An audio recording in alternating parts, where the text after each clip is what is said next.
আদার এমন এভরিওয়ান। আপনারা গত পর্বে দেখেছেন যে কিছুটা অন্তত নামপাইয়ের কীভাবে আমরা ফিল করতে পারি এবং নামপাই সম্পর্কে কিছুটা ধারণা পেয়েছি। আজকে আপনাদের নামপাইয়ের এমন একটা ডিটেলস বলবো, আপনাদের এটার জন্য অবশ্যই আপনাদের কোনো স্মার্টফোন বা ল্যাপটপে আপনারা এটাই অবশ্যই রান করিয়ে দেখবেন। যদি মিলে থাকে তাহলে অবশ্যই আপনারা বুঝবেন এর ফিলের অর্থটা কেন বললাম। নামপাই নিয়ে যে আমি আজ এই একটি গাছের নিচেই আলোচনা করছি। আমি হয়তো এটি ল্যাপটপের সামনে বসেও আলোচনা করতে পারতাম, কিন্তু আপনারা যে আসল ফিল করানোর যে ব্যাপারটা আপনারা হয়তো পেতেন না। এবং আমি আজ একটি উদাহরণ দিচ্ছি।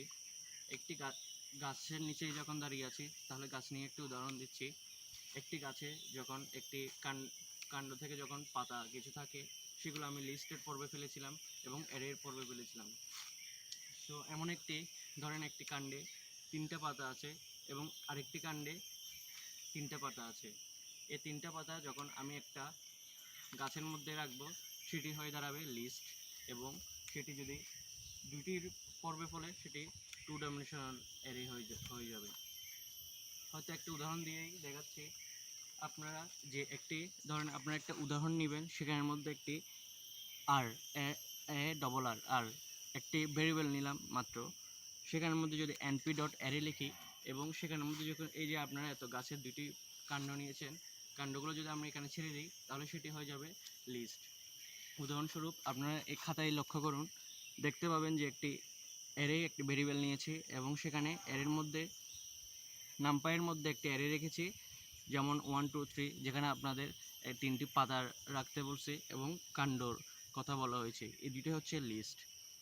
এবং সেটি যদি আমরা এখন আর ভেরিয়েবলটা যদি রান করে দেখি, সেই দুটি লিস্ট দেখব। অর্থাৎ আমরা যদি একটা গাছের কাণ্ডগুলোকে রান করে দেখি, তাহলে সেই পাতাগুলোই দেখব। এটি হচ্ছে নামপাইয়ের আসল উদ্দেশ্য।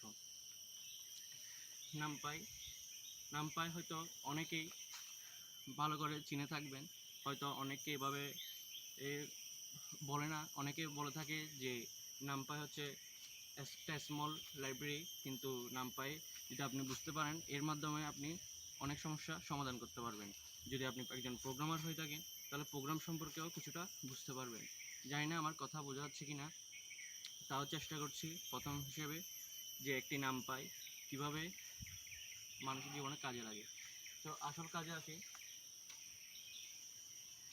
একটি নামপাই বিভিন্ন রেঞ্জ থাকতে পারে। একটি গাছ কতটুকু বড় হবে সেটি নির্ভর করে তার মাটির উপর। তার মাটিটি যদি পুষ্টিকর হয়, সেটি অনেক বড় হতে পারে। সো যদি আমরা একটা রেঞ্জ ধরেন একটি গাছে 10টি আপেল আছে এবং সেই 10টি আপেলের রেঞ্জ 10 পর্যন্তই। ঠিক তেমনভাবেই অ্যারেতে বা নামপাইয়ের, আমি আগেই বলছিলাম যে নামপাই একটা অ্যারেই ধরে নেওয়া যায়, কারণ এর বেশিরভাগ কাজ অ্যারের মধ্যেই পড়ে। সো নামপাইয়ের রেঞ্জ ধরলাম আমি 20 পর্যন্ত, তাহলে আমাকে 20টাই দেখাবে। এক কথায় আমি যদি এই গাছের মধ্যে 10টা আপেল দেখি বা 10টা লিচু দেখি, তাহলে আমাকে সেই রেঞ্জ কিন্তু 10 পর্যন্ত। কিন্তু আমি যদি 5টা না দেখে যদি বাকি 5টা দেখতে থাকি, তাহলে সেই রেঞ্জটা কিন্তু 5 পর্যন্তই। অর্থাৎ আপনার রেঞ্জ যত ইচ্ছে তত ধরে নিতে পারবেন, কিন্তু মনে রাখতে হবে এখানে শুরু হবে 0 থেকে, 1 থেকে নয়। সো একটা উদাহরণ হিসেবে আরেকটা দেখাতে যাচ্ছি।